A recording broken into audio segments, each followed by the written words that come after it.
Hello, guys. Would you like to listen to a story? Well, here's one on my iPad for you. Mr. Nosey by Roger Hargreaves. Mr. Nosey woke up bright and early one morning at the edge of Lakewood Cottage, which was where he lived. He went down the stairs to open at the door. It was the postman. "Good morning," said Mr. Nosey to the postman. "Hello," said the postman. Mr. Nosey peeked to see what invitations he has, but the postman got him something else. It was a magazine. Mr. Nosey got back inside to see what was written in his very own magazine. Nothing interesting, he thought. Just then he found someone that needed help from him. It was Mr. Worry.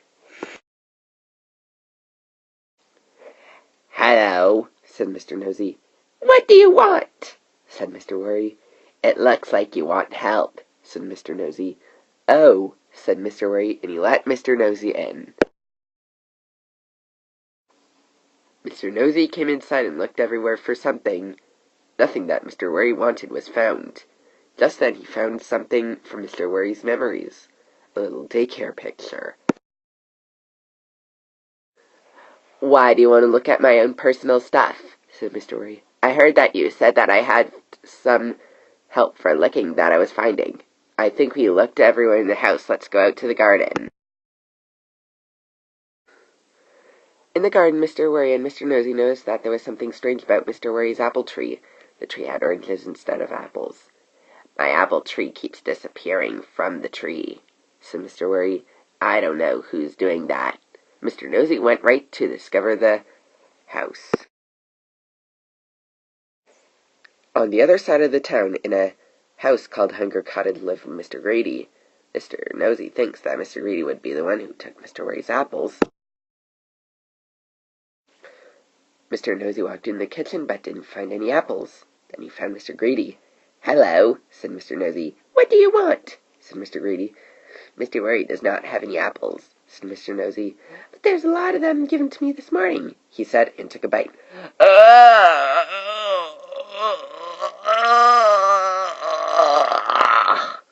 Said Mr. Grady.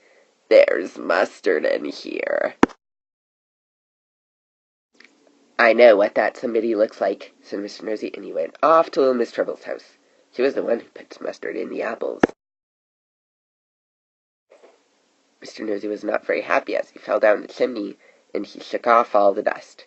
"So you're the one who isn't being that nice to everyone here," said Mr. Nosey. "I think you should put away the mustard and take the apples back to Mr. Worry. Also, that's enough trouble."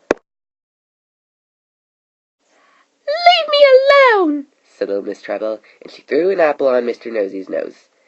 "Ouch!"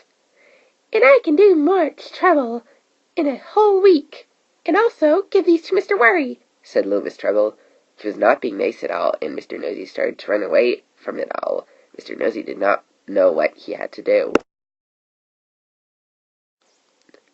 A minute later, Mr. Nosey had made it back to Mr. Worry's house, and Mr. Worry had tasted an apple. It had mustard. Mr. Worry washed all the other apples. Mr. Nosey was very tired from all this mystery solving. He looked at Mr. Worry's daycare picture. "Did you know little Miss Trouble when you were at daycare?" asked Mr. Nosey. Mr. Worry started to blush.